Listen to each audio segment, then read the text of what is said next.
G'day guys, I'm Dore, and on today's lockdown lesson we're going to discuss casting off the opposite shoulder.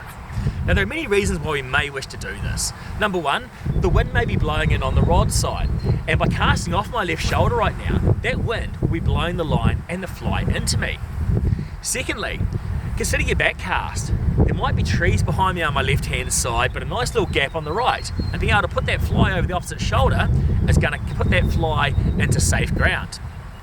Thirdly, quite simply, there may be a rock, there may be a bush, there may even be a beach I want to avoid, and if I deliver my fly like this on the diagonal out to the fish, I might be catching into those obstructions. Whereas by casting out of my right shoulder, the rod tip, the line and the fly all lay beautifully across the water.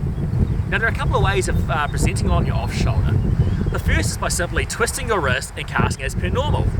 The rod tip crosses the centre line, the line is now on the other side of my body.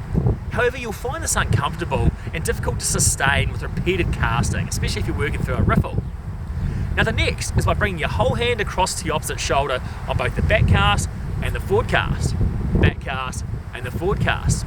Again, the line's on the opposite side of my body, and it's going to avoid any obstructions or keep that line downwind of me.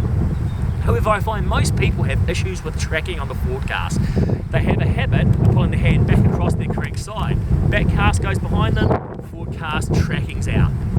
Now the most simple way I can do this, and one in which your body and your muscle memory already knows, is to simply cast as normal, bring your hand to the middle of the forehead on the back cast and the forward cast, back cast and the forward cast. Now quite simply, your hand is travelling a path only several inches from the muscle memory it already knows and can already effectively perform.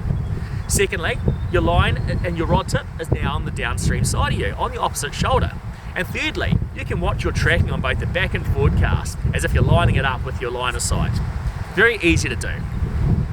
Now, let's say I need a longer casting stroke to deliver a longer line, or to increase acceleration, maybe if I'm casting under windy conditions. Now I'm limited by the amount of space I can bring my hand back and forward on any of these three movements. So what I'm going to look at doing is presenting my back cast. I need to cast in this direction, and the wind's blowing this way. What I'm going to do is turn side on, not all the way around. Side on is more economically correct, and it's going to be a lot easier to perform. I'm going to throw my back cast in that direction. I'm going to track straight in that direction.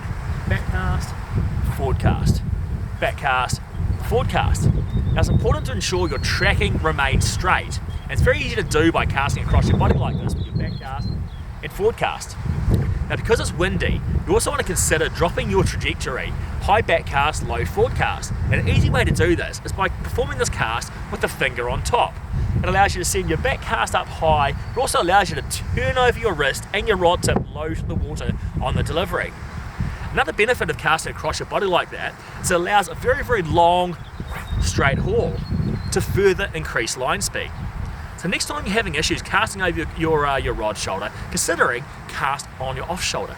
I'm Dore and enjoy.